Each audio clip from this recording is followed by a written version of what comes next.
आज 2025 अगस्त की 12वीं तारीख है। भाद्रपद मास के कृष्ण पक्ष की अष्टमी तिथि। यह कोई साधारण दिन नहीं है। यह वह दिन है जब अंधकार अपने चरम पर होता है और ठीक उसी क्षण एक दिव्य प्रकाश का जन्म होता है। इसी तिथि को हम जन्माष्टमी के रूप में मनाते हैं। यह भगवान विष्णु के 8वें अवतार श्री कृष्ण का जन्मोत्सव है। जन्माष्टमी केवल एक त्योहार नहीं, यह एक अनुभूति है। यह उस आशा का प्रतीक है जो घने से घने अंधकार में भी जन्म लेती है। यह उस प्रेम का उत्सव है जो सीमाओं और बंधनों को नहीं मानता। यह उस आनंद का पर्व है जो हमें सिखाता है कि जीवन की हर परिस्थिति में कैसे मुस्कुराया जाए। यह उस परमात्मा के मानव रूप में धरती पर आने की कहानी है जो हमें धर्म, कर्म और प्रेम का मार्ग दिखाने आए थे। द्वापर युग की बात है। मथुरा नगरी पर राजा उग्रसेन का राज था, लेकिन उनका पुत्र कंस अत्यंत क्रूर और महत्वाकांक्षी था। उसने अपने पिता को ही बंदी बनाकर सिंहासन पर अधिकार कर लिया था। कंस अपनी चचेरी बहन देवकी से बहुत स्नेह करता था।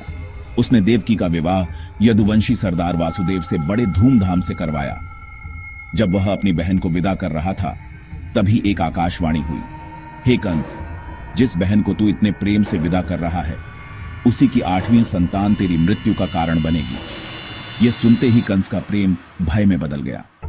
उसने तुरंत अपनी तलवार निकाली और देवकी का वध करने पर उतारू हो गया।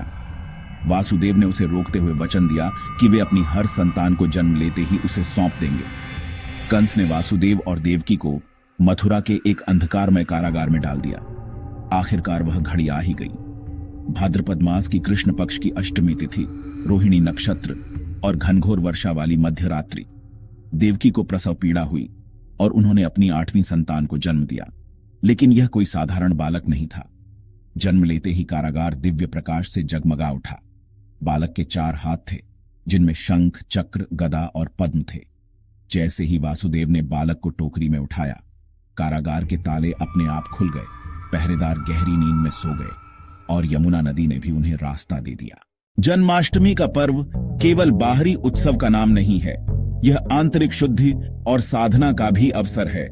इस दिन भक्तगण सूर्योदय से लेकर अगले दिन सूर्योदय तक या मध्य रात्रि में कृष्ण जन्म के बाद तक उपवास रखते हैं। यह उपवास केवल अन्न का त्याग नहीं है, बल्कि यह एक संकल्प है। यह अपनी इंद्रियों को नियंत्रित करने का एक अभ्यास है। जन्माष्टमी की रात जागरण का भी विशेष महत्व है। जागरण का अर्थ है जागते रहना। भक्त पूरी रात जागकर भगवान कृष्ण के भजन गाते हैं, उनकी लीलाओं का स्मरण करते हैं और उनकी कथा सुनते हैं। इसका प्रतीकात्मक अर्थ बहुत गहरा है। कृष्ण का जन्म मध्य रात्रि के घने अंधकार में हुआ था। यह अंधकार केवल बाहरी नहीं, बल्कि हमारे भीतर के अज्ञान, अहंकार और नकारात्मकता का भी प्रतीक है। मध्य रात्रि के जन्म के उपरांत शिशु कृष्ण की मूर्तियों को धोया और पहनाया जाता है, फिर एक पालने में रखा जाता है। फिर भक्त भोजन और मिठाई बांटकर अपना उपवास पूरा करते हैं। महिलाएं अपने घर के द्वार और रसोई के बाहर छोटे छोटे पैरों के चिन्ह बनाती हैं, जो अपने घर की ओर चलते हुए अपने घरों में श्री कृष्ण जी के आने का प्रतीक माना जाता है।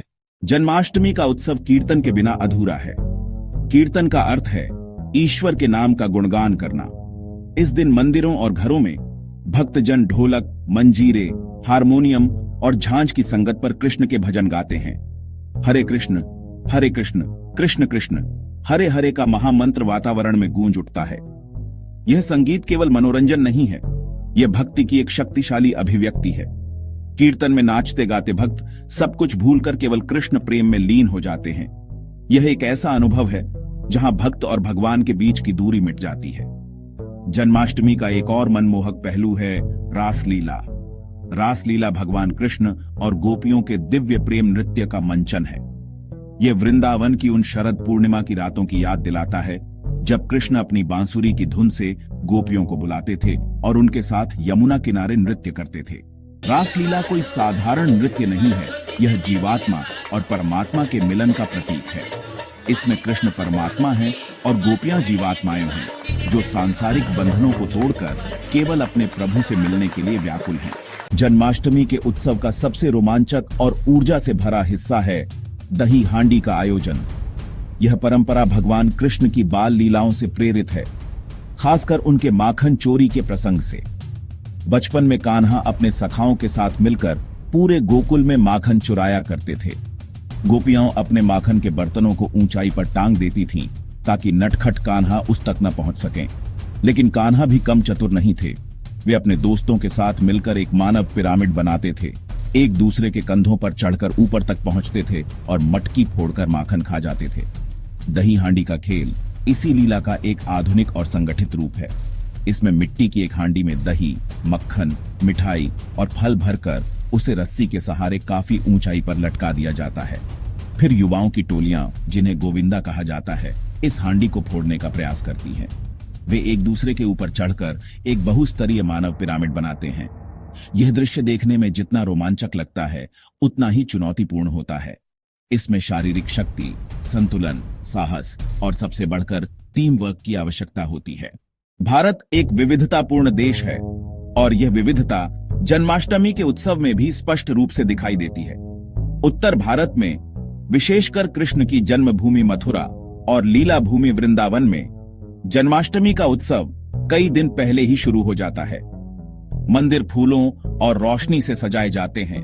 हर गली कूचे में राधे राधे की गूंज सुनाई देती है। यहाँ रास लीला का मंचन सबसे प्रमुख आकर्षण होता है। मध्य रात्रि में जब मंदिरों में कृष्ण जन्म का उत्सव होता है तो ऐसा लगता है मानो पूरा शहर भक्ति के सागर में डूब गया हो। पश्चिम भारत में, गुजरात और महाराष्ट्र में जन्माष्टमी का रूप थोड़ा अलग और अधिक ऊर्जावान होता है। गुजरात के द्वारका में, जहां कृष्ण ने अपना राज्य स्थापित किया था, द्वारकाधीश मंदिर में भव्य आयोजन होते हैं। दक्षिण भारत में भी जन्माष्टमी का उत्सव बड़ी धूमधाम से मनाया जाता है। तमिलनाडु में लोग अपने घरों के फर्श पर चावल के आटे से छोटे छोटे पैरों के निशान बनाते हैं, जो मुख्य द्वार से पूजा घर तक जाते हैं। ये इस विश्वास का प्रतीक है कि नन्हे कान्हा स्वयं चलकर उनके घर में पधारे हैं। वे कृष्ण को तरह तरह के भोग, विशेषकर शीर्ष और मुरुक्कू जैसे व्यंजन अर्पित करते हैं। भगवान कृष्ण की लीलाओं और उनके दर्शन की अपील केवल भारत तक ही सीमित नहीं है। उनकी शिक्षाओं ने भौगोलिक और सांस्कृतिक सीमाओं को पार कर पूरी दुनिया में अपने अनुयायी बनाए हैं। अंतर्राष्ट्रीय कृष्ण भावनामृत संघ, जिसे हरे कृष्ण आंदोलन के नाम से भी जाना जाता है, ने कृष्ण भक्ति को वैश्विक मंच पर स्थापित करने में एक महत्वपूर्ण भूमिका निभाई है। आज अमेरिका, ब्रिटेन, रूस, ऑस्ट्रेलिया, दक्षिण अफ्रीका और यहां तक कि कई यूरोपीय देशों में भी भव्य इस्कॉन मंदिर हैं, जहां जन्माष्टमी का उत्सव बड़े पैमाने पर आयोजित किया जाता है। कैरिबियाई देशों जैसे त्रिनिदाद और टोबैगो और गुयाना में, जहां बड़ी संख्या में भारतीय मूल के लोग रहते हैं, जन्माष्टमी एक राष्ट्रीय उत्सव की तरह मनाया जाता है। यह दर्शाता है कि कृष्ण की भक्ति किसी एक संस्कृति या परंपरा में बंधी नहीं है, बल्कि यह हर संस्कृति में घुल मिलकर उसे और भी समृद्ध बना सकती है। जन्माष्टमी का पर्व आज एक वैश्विक त्योहार बन चुका है, जो दुनिया भर में प्रेम, शांति और सद्भाव का संदेश फैला रहा है। भगवान कृष्ण का जीवन अद्भुत लीलाओं से भरा है। उनकी हर लीला, हर शरारत के पीछे एक गहरा आध्यात्मिक संदेश छिपा है। बचपन की माखन चोरी की लीला को ही लें। मक्खन दूध का सार होता है, जो बहुत मेहनत और प्रक्रिया के बाद निकलता है। इसी तरह भक्त का प्रेम और समर्पण भी उसके हृदय का सार यानी मक्खन है। कृष्ण इस प्रेम रूपी मक्खन को चुराते हैं, जिसका अर्थ है कि भगवान भक्त के शुद्ध प्रेम के भूखे हैं, न कि किसी भौतिक वस्तु के। उनकी एक और प्रसिद्ध लीला है कालिया नाग का दमन। यह लीला पर्यावरण संरक्षण का एक शक्तिशाली संदेश देती है। प्रतीकात्मक रूप से कालिया नाग हमारे मन के भीतर बैठे अहंकार, ईर्ष्या और क्रोध का प्रतीक है। तो जन्माष्टमी हमें क्या सिखाती है? इसका सबसे पहला और गहरा संदेश है आशा। कृष्ण का जन्म घोर निराशा और अंधकार के बीच हुआ था।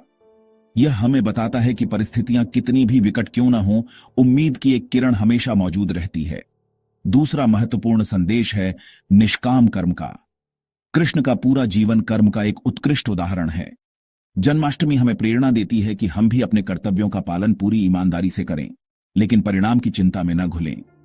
जन्माष्टमी का तीसरा संदेश है प्रेम और एकता। कृष्ण के जीवन में प्रेम सर्वोपरि है। यह पर्व हमें याद दिलाता है कि हमें जाति, धर्म और वर्ग के भेदभाव से ऊपर उठकर एक दूसरे से प्रेम करना चाहिए।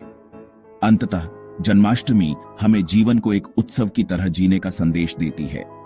जन्माष्टमी का सच्चा उत्सव तभी है जब हम कृष्ण के इन संदेशों को अपने हृदय में उतारें और अपने जीवन को आशा, कर्म, प्रेम और